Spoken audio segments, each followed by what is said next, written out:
Hello friends, स्वागत है आप सभी का IYS प्लेटफॉर्म के यूट्यूब चैनल पर। चलिए शुरू करते हैं अपनी BPSC assistant public sanitary and waste management officer की क्लास। आई होप आप सभी की प्रिपरेशन काफ़ी अच्छी चल रही होगी, और अगर नहीं चल रही है तो प्लीज़ आप अपनी प्रिपरेशन अच्छे से स्टार्ट कीजिए। क्लासेस या तो MCQ सीरीज़ या फिर मैं कोई वीडियो लेक्चर डेली ही डाल देता हूँ, तो प्लीज़ आप उसको देखिए और अपनी प्रिपरेशन अच्छे से करते रहिए। आपको कोई भी डाउट हो तो आप मुझसे पूछ सकते हो, ग्रुप में आप डिस्कशन कर सकते हो। बहुत ज़्यादा डिस्कशन लंबा किसी फालतू चीज़ पर ना हो, बट आप अगर रिलेटेड एग्ज़ाम से अपने कुछ भी डिस्कशन करते हैं तो वो आप सबके लिए बेनिफिशियल होगा। और चलिए तो आज की क्लास स्टार्ट करते हैं। अगर हम बात करें, अब तक हमने यूनिट 3 कंप्लीट कर लिए हैं। यूनिट 4 में हम लोग ट्रीटमेंट, जिसमें हमने बेसिकली देखनी है प्रोसेसिंग, ट्रीटमेंट और डिस्पोजल जो हमें देखना है, तो उसमें हम बायोलॉजिकल प्रोसेस कर चुके हैं। ओके, बायोलॉजिकल प्रोसेस में हमने कंपोस्टिंग देख लिया था, बायोमेथनेशन देख लिया था। इसके अलावा थर्मल प्रोसेसिंग भी हमने देखनी। थर्मल प्रोसेसिंग में हमने इंसिनरेशन देख लिया, पायरोलिसिस हमने देख ली, और गैसिफिकेशन हमने देख लिया। आज हम देखेंगे वेट ऑक्सीडेशन पायरोलिसिस क्या होता है, पैलेटाइजेशन क्या होता है, उससे कैसे एनर्जी प्रोड्यूस होती है। इसके अलावा अगर हमें थोड़ा बहुत रीयूज रिसाइकल देखना है, 3R देखने हैं, तो वो हम देख लेंगे। अदरवाइज हम mainly best wet oxidation pyrolysis और पैलेटाइजेशन पर फोकस करते हैं। ओके, तो स्टार्ट करते हैं आज की क्लास। सबसे पहले वेट ऑक्सीडेशन पैरालिसिस। तो पैरालिसिस क्या है, मैंने लास्ट वीडियो लेक्चर में आपको बताया पैरालिसिस क्या होता है। पैरालिसिस दो शब्दों से मिलकर बना है, pyro plus lysis, means heat is provided to break bond in absence of oxygen. Pyro का मतलब होता है हीट, लिसिस का मतलब होता है ब्रेक डाउन करना।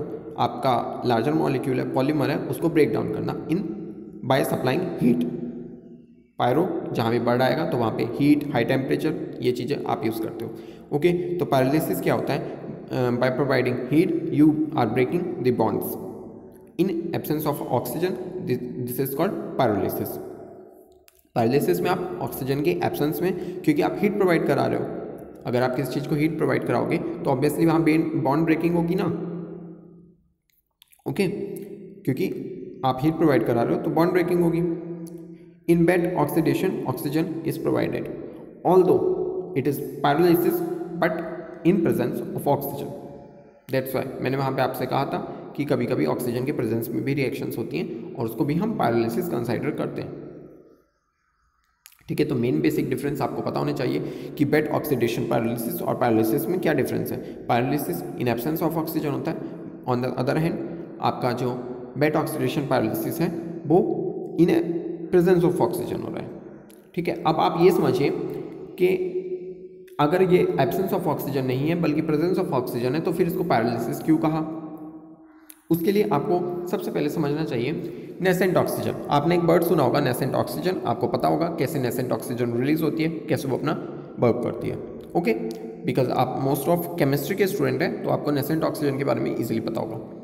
ठीक है, नेसेंट ऑक्सीजन O2 होता है हमारे पास, दो ऑक्सीजन होते हैं, बॉन्ड से, डबल बॉन्ड से वो बॉन्डेड होते हैं। लेकिन अगर आप उसको डबल बॉन्ड को ब्रेक कर दो और आप इक्वल शेयरिंग ऑफ इलेक्ट्रॉन बनाओ, इक्वल शेयरिंग ऑफ इलेक्ट्रॉन्स अगर आप उसका करते हो, आपके पास 2 ऑक्सीजन है, अब आपके पास बॉन्डिंग थी।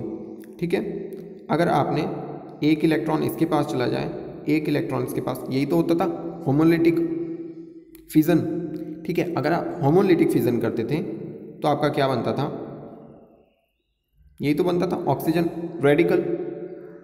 अब रेडिकल जो होते हैं हाईली एक्टिवेटेड होते हैं। ठीक है, ये किसी भी मॉलिक्यूल के साथ बॉन्ड बनाते हैं और वहाँ पर ऐड हो जाते हैं, ज़बरदस्ती के चिपक जाते हैं। ये रेडिकल्स की विशेषता होती थी। ठीक है, तो नेसेंट ऑक्सीजन क्या है, वो रेडिकल जनरेट करता है। Nascent oxygen is a radical, और वो रिएक्शन में फिर फर्दर पार्ट लेता है। वो इपॉक्सी बना सकता है, वो आपका एल्कोक्सी बना सकता है, बहुत सारी आपने रिएक्शंस पढ़ी होंगी। ठीक है, तो यहाँ पे हमें कैसे समझना है कि इस रेडिकल ने वेट ऑक्सीडेशन प्रोसेस में क्या रोल प्ले किया और फिर पैरालिसिस कैसे हुआ, वो हमें समझना है। अभी किताब आपने होमोलिटिक फिजन समझ लिया होगा। अगर आपके पास कोई भी मॉलिक्यूल है, आप में उसमें जो भी बॉन्डिंग करा रखी है, जो बॉन्ड ब्रेक करानी है, अगर वो इक्वल शेयरिंग ऑफ इलेक्ट्रॉन हो और वो इक्वल इलेक्ट्रॉन्स ही लेके जाएं, अगर वो इलेक्ट्रॉन इक्वल लेके जा रहे हैं तो वो कहलाता है होमोलिटिक फ्यूजन्स और उससे बनते हैं आपके radicals. And one more important things, जब आपकी अगर इक्वल आपके पास सपोज दैट एक ए है एक बी है, मैं एक बार इसको रफ कर देता हूँ, आपको होमोलिटिक समझ में आ गया होगा। अब आपके पास एक ए है एक आपके पास बी है, इनके बीच बॉन्डिंग है, ठीक है। अब दोनों इलेक्ट्रॉन इसने ले लिए, ठीक है, तो इसके पास आ जाएगा माइनस चार्ज। सेम जब इसके पास से इलेक्ट्रॉन गए हैं ए के पास से, तो ए के पास प्लस चार्ज आ जाएगा। तो जब ऐसा हेट्रोलिटिक फिजन होता है तो आपके बनते हैं आयंस, लेकिन जब होमोलिटिक फिजन होता है तो आपके बनते हैं रेडिकल्स। और यहाँ पे नेसेंट ऑक्सीजन जो होती है वो एक रेडिकल होती है, और रेडिकल जो होते हैं वो हाईली एक्टिवेटेड होते हैं बिकॉज वो अनस्टेबल है। अगर आप देख रहे हो एक इलेक्ट्रॉन है तो उसके पास बैकेंट ऑफ इलेक्ट्रॉन्स हैं, दैट्स वाई वो अनस्टेबल है। लेकिन अगर आप देख रहे हो पेयर्स ऑफ इलेक्ट्रॉन्स हैं या फिर प्लस चार्ज है तो भी वो वैकेंट ऑफ इलेक्ट्रॉन्स हैं, उसके पास या तो एक्सेस ऑफ इलेक्ट्रॉन्स हैं या फिर उसके पास लैक ऑफ इलेक्ट्रॉन्स हैं, तो इस वजह से वो भी अनस्टेबल होते हैं। लेकिन चूंकि रेडिकल्स जो होते हैं वो हाईली एक्टिवेटेड होते हैं, ठीक है, तो ये पायरोलिसिस जो होता है, ऑक्सीडेशन पायरोलिसिस, उसमें नेसेंट ऑक्सीजन या फिर आप कह सकते हो रेडिकल्स काफ़ी मेजर रोल प्ले करते हैं। ओके, तो आई होप आपको ये समझ में आ गया होगा। अब आप एक चीज़ समझिए कि जब आपने ऑक्सीजन के प्रेजेंस में कोई रिएक्शंस कराई, आपका ऑक्सीजन, आपने एक ऐसी ऑक्सीजन ली जो बहुत एक्टिवेटेड है, ठीक है, सबसे पहले आप रेडिकल्स जनरेट करोगे तो उसके लिए आपने हीट प्रोवाइड करा दी। अब चूंकि आपने रेडिकल जनरेट कर लिया और वो रेडिकल कोई और रेडिकल नहीं है, वो है एक ऑक्सीजन, तो इसलिए ये प्रोसेस कहलाता है ऑक्सीडेटिव पायरोलिसिस, ठीक है। तो यही मेन डिफरेंस था oxidative pyrolysis and simple pyrolysis में, कि आपने ऑक्सीजन के प्रेजेंस में रिएक्शन कराई है तो इसलिए ऑक्सीजन ऐड हो गई है आपकी, ठीक है, ऑक्सीजन ने आपका मेजर रोल प्ले किया है वहाँ पे। ऑल्दो ऑक्सीजन से रेडिकल जनरेट करने में हीट ने रोल प्ले किया, बट फर्दर रिएक्शंस जो हो रही हैं आपकी वो ऑक्सीजन रोल प्ले कर रही है। आपको पता होगा कि चेन रिएक्शन से स्टार्ट हो जाती है, अगर एक रेडिकल बना तो वो चेन रिएक्शन स्टार्ट हो जाती है। कैसे उसका टर्मिनेशन होता है वो आपको पता होगा कि जब तक एक रेडिकल जिसके पास एक इलेक्ट्रॉन है दूसरे रेडिकल से जिसके पास सेम एक इलेक्ट्रॉन है, जब तक बॉन्ड नहीं बना लेता है तब तक वो रिएक्शन टर्मिनेट नहीं करती है, क्योंकि अगर एक एक इलेक्ट्रॉन बन के दो इलेक्ट्रॉन्स बन जाएंगे, उनके पास एक बॉन्ड बन जाएगा, एक बॉन्ड के लिए दो इलेक्ट्रॉन्स की तो जरूरत पड़ती है, तो इसलिए टर्मिनेशन तभी होता है, अदरवाइज ये बहुत हाईली एक्टिवेटेड रिएक्शंस है, होती जाती है। इसलिए अब फर्दर इसको हाई टेम्परेचर की बहुत ज़्यादा ज़रूरत नहीं पड़ती है।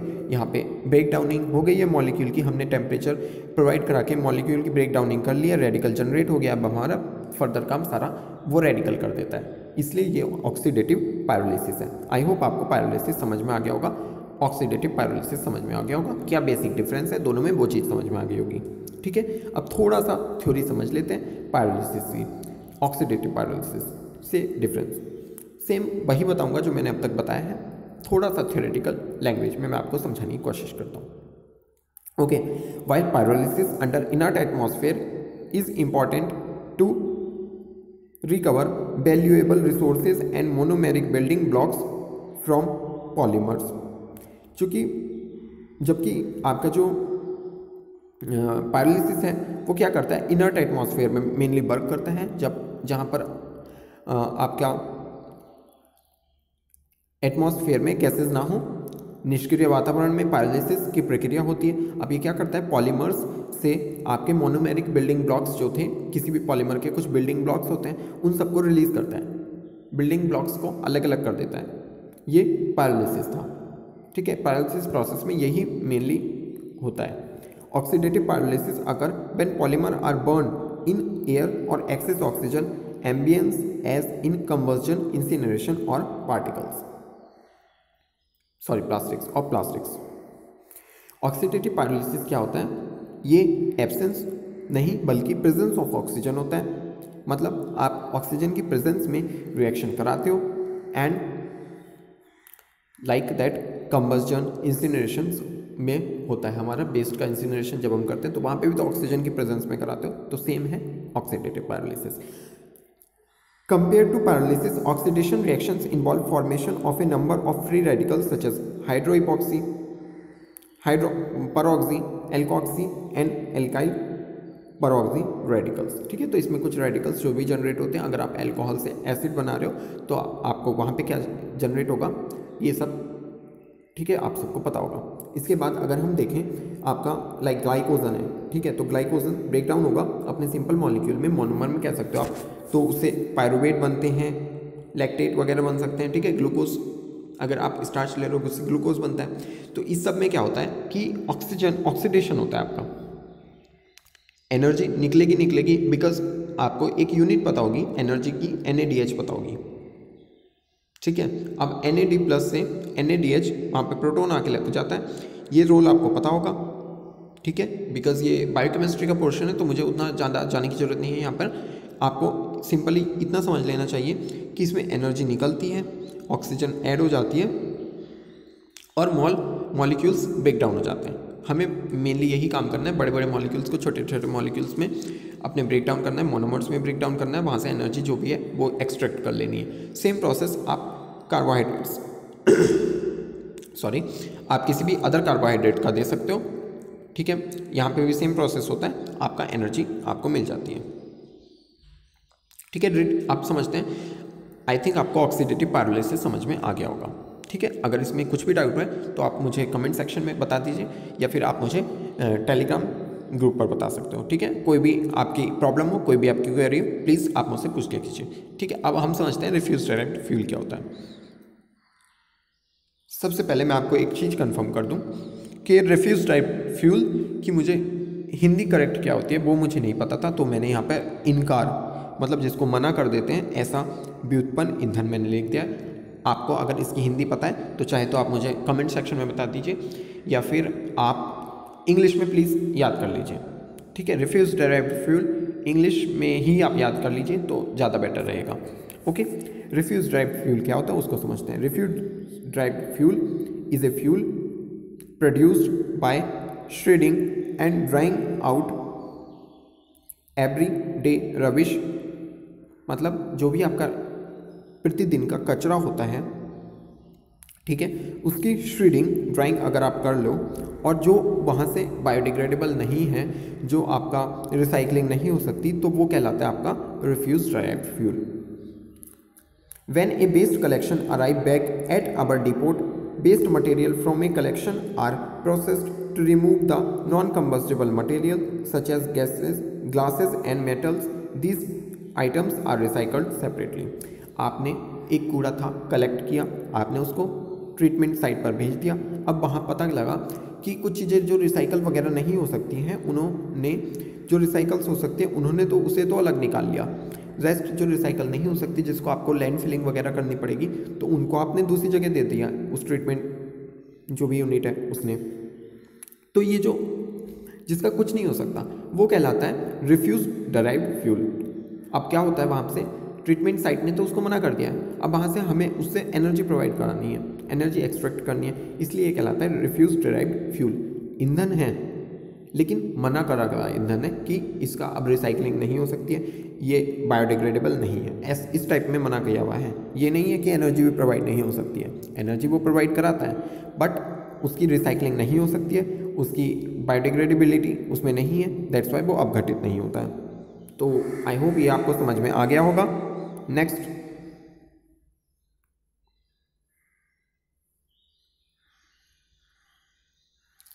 The materials that are left consist largely of organic, plastic and biodegradable waste that is then ground up and dried out in the processing station before being compressed into large pellets or bricks। जो आपका material था तो उसमें organic हो सकता है, plastic हो सकती है, बायोडिग्रेडेबल भी कुछ हो सकता है, तो उस सब की आप प्रोसेसिंग करते हो। आप सबसे पहले क्या करते हो, उसको आपने खुले में रख दिया, ठीक है, मतलब आपने उसको ड्राई कराने से, आप खुले में मत रखिए, आप किसी और चीज़ से ड्राई करा लीजिए। तो ये इट्स अप टू यू कि आप उसको कैसे ड्राई करा रहे हो। आपको सबसे पहले उसको ड्राई करना है, उसके बाद आपने उसको कंप्रेस करना है, तो उससे पहले आपने उसको ड्राई कर लीजिए। ऑब्वियसली ड्राई जब होगा तभी तो वो कंप्रेस भी अच्छे से होगा, अदरवाइज कुछ स्पेस तो आपका वाटर भी कंज्यूम करेगा ना, तो इसलिए आपने उसको ड्राई कर लिया। उसके बाद आपको उसकी ब्रिक्स वगैरह बनानी है, तो उसके लिए आपको उसको क्रशिंग वगैरह करनी पड़ती है, ठीक है। इनटू लार्ज पैलेट्स और ब्रिक्स आपको उसको चेंज करना है ब्रिक्स में, तो which are then sold on to another processing site that is effect burn the pellets and harness the heat that they give off into an energy source. आपने जो pallets बनाई थी आपने उसको किसी और साइट को बेच दिया, लाइक थर्मल पावर प्लांट को बेच दिया आपने, उसको बॉयलर्स को बेच दिया। अब वो क्या करते हैं, उन जो पैलेट्स थी उनको जलाते हैं और वहाँ से हीट के फॉर्म में एनर्जी स्टोर कर लेते हैं। जो भी ज़रूरत है वो उनकी रिक्वायरमेंट्स को पूरी करती है पैलेट्स, ठीक है। तो आपने समझ लिया कि आपका जो बेस था उससे आपने कैसे पैलेट्स बनाई, कैसे आपने, आप समझ लीजिए ब्रिक्स बनाई, ठीक है। पैलेट्स क्या होती हैं, जो एक टाइप से रोल टाइप होता है ना, तो उसे पैलेट्स बोलते हैं हम लोग। लेकिन जब आप अगर ब्रिक्स बना लें, उसकी रेक्टेंगुलर शेप में बना लें, स्क्वायर शेप में बना लें, तो आप उसको ब्रिक्स बोल सकते हो, है। अदरवाइज इसमें कुछ चेंज नहीं है। ऑलराइट, आपको ये समझ में आ गया होगा, ठीक है। इसका अगर हम स्टेजेस देख लें, क्या क्या स्टेजेस होते हैं, तो आई थिंक आपको ईजिली समझ में आ जाएगा, ठीक है। आपका एक बेस्ड था, उसको आपने सबसे पहले ड्राई किया, उसके बाद आपने उसको पीस लिया, उसके बाद आपने उसकी कंडीशनिंग की, देन पैलेटाइजेशंस कर लिया आपने उसका। अब पैलेटाइजेशंस करने के लिए आपको क्या करना पड़ता है, कूलिंग कर लीजिए आप उसकी स्क्रीनिंग आप कर लीजिए, उसके बाद आप पैकेजिंग कर लीजिए। पैलेटाइजेशंस आपकी हो गई है, ठीक है। उसने कूलिंग कर लिया, आपने उसकी स्क्रीनिंग कर ली, उसके बाद पैकेजिंग करके आपने उसको डिस्ट्रीब्यूशन साइट में भेज दिया जहाँ भी आपको उसको बेचना है, ठीक है। आप ये देख सकते हो एक इमेज कि आपका कूड़ा था ये, अब कूड़े से इन्होंने यहीं पे दिखाया हुआ है, मैंने एक और पिक लगा दी है। आपने इस टाइप से पैलेट्स बना लेनी है और इनको आप जलाइए, तो इससे आपको एनर्जी मिलती है। आप कुछ भी काम कर सकते हो इन पैलेट्स को जलाकर। तो आई होप ये आपको समझ में आ गया होगा। नेक्स्ट देखते हैं pelletizations. In recent year there has been an increase in the pelletizations of municipal solid waste. मतलब अब पैलेटाइजेशंस पहले से बहुत ज़्यादा बन रहा है, म्यूनिसिपल अथॉरिटीज़ जो हैं वो पैलेटाइजेशंस की ओर काफ़ी ध्यान दे रही हैं। What is pelletizations of municipal solid waste? Pelletizations of municipal solid waste involve the processes of segregating, crushing, mixing high and low heat value combustible waste materials and solidifying it to produce fuel pellets or briquettes, also referred to as refuse derived fuels। आपका जो waste था, municipal solid waste था, उसके पैलेटाइजेशंस के लिए आप क्या करते हो, कुछ सेग्रीगेशंस करते हो, क्रशिंग करते हो, मिक्सिंग हाई और लो हीट वैल्यू के जो भी आपके कंस्टिट्यूएंट्स थे, कंपोजिशंस में आपने उसकी डिफाइन कर दिया होगा कि कुछ हाई वैल्यू के हैं कैलोरीफिक वैल्यू के, कुछ लो कैलोरीफिक वैल्यू के लिए कंपोजिशन मैंने आपको लेक्चर आई थिंक 5th या 3 लेक्चर में मैंने आपको कराया है, तो वहाँ से आप देख लीजिए। तो कंपोजिशन आपने उसकी डिफाइन कर ली, उसके बाद आपका जो भी प्रोसेसिंग थी आपने वो कर ली, तो ये ही इसी से पैलेटाइजेशन बनता है, पैलेट्स बनती हैं। पैलेट्स बनाने के लिए मैं एक और प्रोसीजर आपको बता देता हूँ। आपके पास बेस्ड सैंपल था, ठीक है, आपने उसकी क्रशिंग कर ली, पीस लिया आपने उसको, उसके बाद आपने उसको सुखा लिया, ठीक है। जो भी उसमें लिक्विड वगैरह था, जो भी उसमें बेड था, तो वो सारा सूख गया, अब वो ड्राई हो गया। उसके बाद आपने उसको क्लासीफाई कर लिया, ठीक है, अलग अलग। अगर उसके बाद भी आपको उसकी क्रशिंग की ज़रूरत पड़ती है तो आप कर सकते हो, अदरवाइज़ कोई ज़रूरी नहीं है। ये इट्स अप टू यू। अगर इस स्टेप को ये बाइबल नहीं है, अगर आपको लगता है कि करना चाहिए तो आप कर सकते हो। उसके बाद आपने इसको रिमोल्ड कर लिया, जैसी भी शेप आपको देनी है, ठीक है, तो वो आप दे सकते हो और ईंधन बना सकते हो। फाइनली मार्केट में आप इसको सोल्ड कर सकते हो। तो आपको आई थिंक ये समझ में आ गया होगा। उसके बाद देखते हैं municipal solid waste quality, poor quality fuel and it pre processing is necessary to improve its consistency.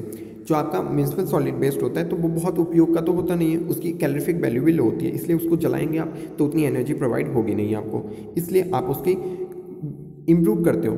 आप जो उसकी प्रोसेसिंग करते हो उसमें क्या करते हो, आप उसकी कैलोरीफिक वैल्यू वगैरह को इम्प्रूव कर लेते हो, ठीक है, किसी भी तरीके से उसमें सुधार करके आप एक अच्छा ईंधन उसको बनाना चाहते हो। ये क्या कहलाता है, processing of municipal solid waste, ठीक है। तो आप क्या करते हो कि इम्प्रूव करते हो आप उसकी consistency, storage, handling, characteristics, combustion behaviour और कैलोरीफिक वैल्यू को, इन सबको आप इम्प्रूव करते हो। Technological improvements are taken place in the realms of advance source separation, resource recovery and production utilization of recovered fuels in both existing and new plants for this purpose.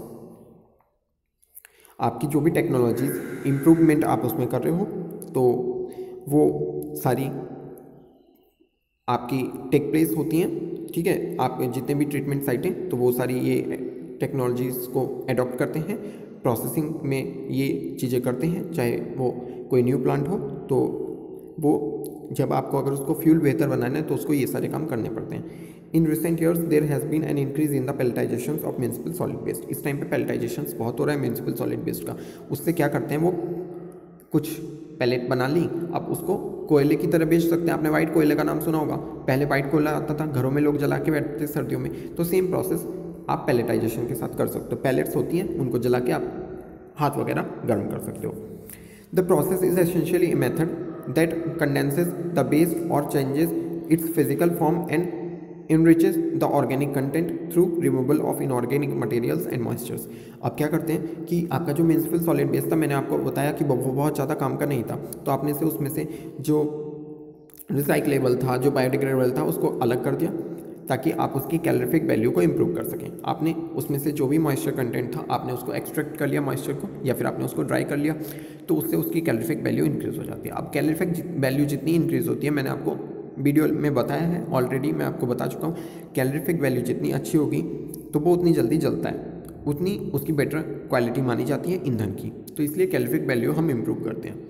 The calorific value of RDF pellets can be around 4000 से 4500 kilo calorie पर ग्राम के बीच में होती है, kilogram के। Okay, ये आप याद रखिए, 4000 से 4500 kilo calorie per kilogram, depending upon the percentage of organic matter in the based additives and binder materials used in the processes. Depend करता है कि आपके कैसे इंग्रेडिएंट्स हैं जिनको आप पेल्टाइजेशंस बना रहे हो, जिनसे वो क्या क्या मटेरियल्स हैं, ठीक है। The calorific value of raw municipal solid waste is 1000 kilo calorie per kilogram. तो आप देख सकते हो आपके जो म्युनिसिपल सॉलिड वेस्ट था उसकी कैलोरीफिक वैल्यू 1000 थी। अब आपने उसकी कुछ प्रोसेसिंग की, ठीक है, जैसे भी आपने प्रोसेसिंग करी हो, आपने कुछ भी स्टेप्स इन्वॉल्व किए हो, अब आपकी जो बचा पैलेट्स जो बनी उनकी कैलोरीफिक वैल्यू कितनी आ रही थी हमारी 4000। तो आप सोच सकते हो कितना बेटर हमने ईंधन बना लिया है म्युनिसिपल सॉलिड वेस्ट से। और इसके अलावा इन्होंने मैंने एक आंकड़ा लगा दिया कि 15-20 ton of fuel pellets can be produced after treatment of 100 ton of raw garbage, ठीक है। आपके पास 100 टन से आप 15 से 20 टन पैलेट्स बना सकते हो, ईंधन बना सकते हो। Since pelletization enrich the organic content of waste through removal of inorganic materials and moistures, it can be very effectively method for preparing an enriched fuel feed for other thermochemicals processes like pyrolysis, gasifications and apart from incineration। आपने पेल्टाइजेशंस में क्या करा था, नमी जो moisture थी आपकी, जो अकार्बनिक आपके इनऑर्गेनिक्स थे, उनको आपने हटाया था जिससे आपका ऑर्गेनिक कंटेंट उसमें बढ़ा था। इसलिए जो ये इंसिनरेशंस वगैरह के अदर पायरोलिसिस जो होता है तो वो आपका ईंधन था, उसकी जो भी फ्यूल था आपका, उसकी क्वालिटी को इम्प्रूव करता है।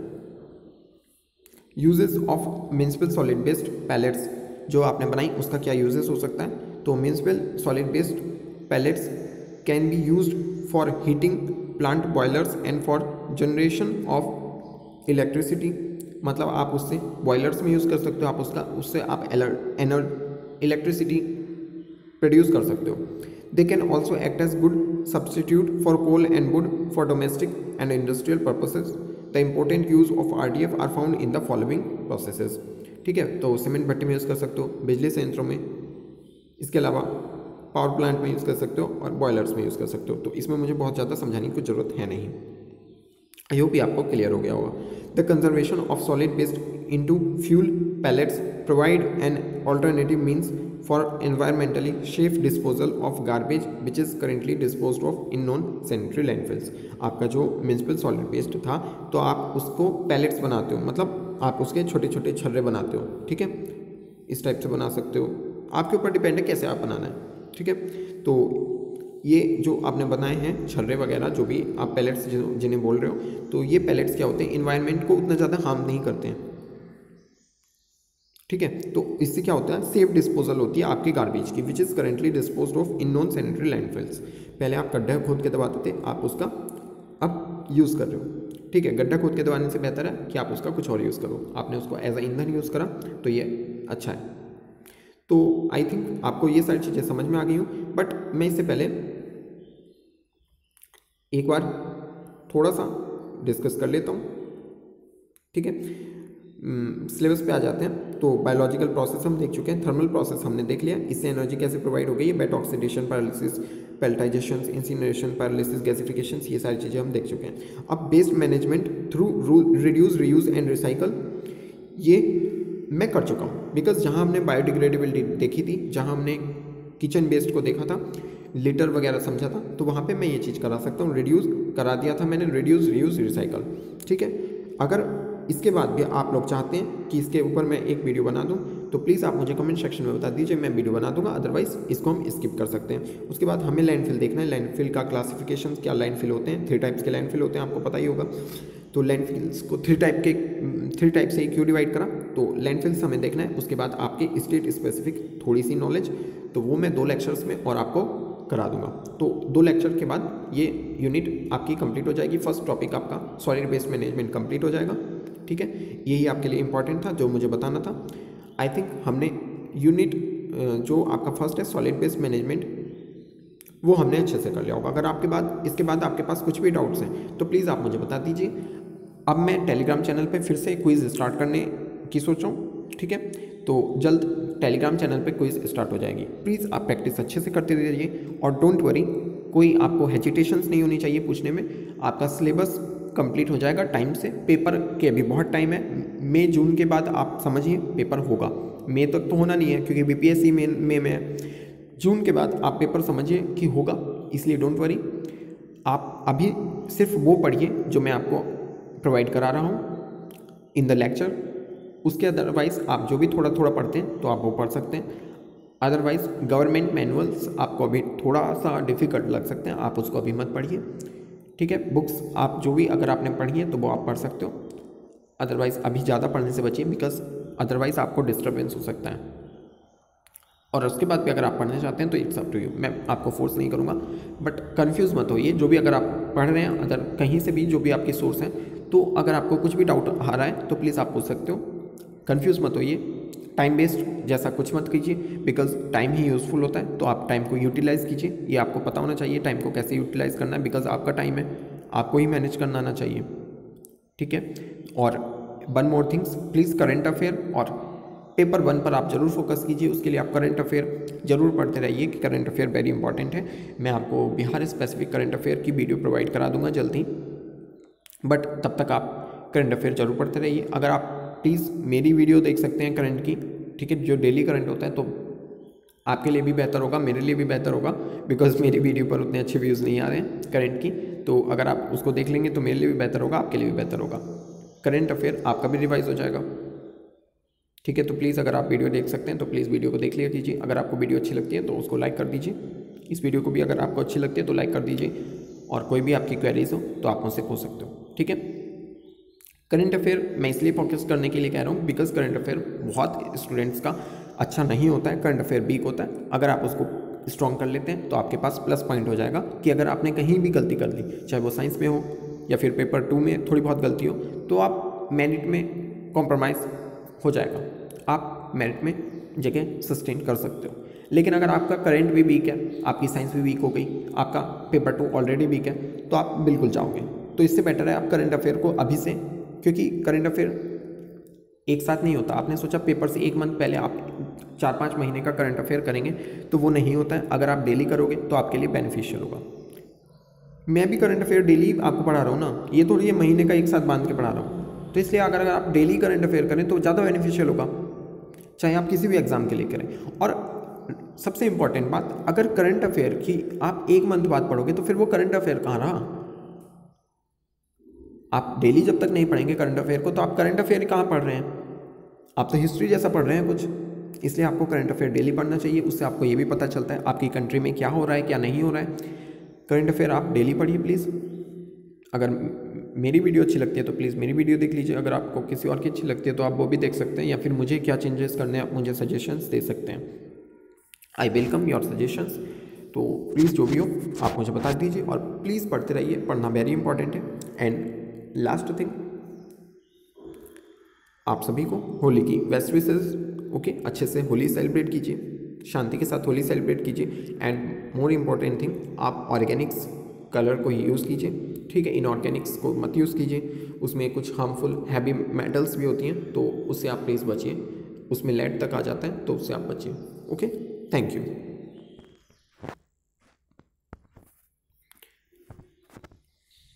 Once again thank you.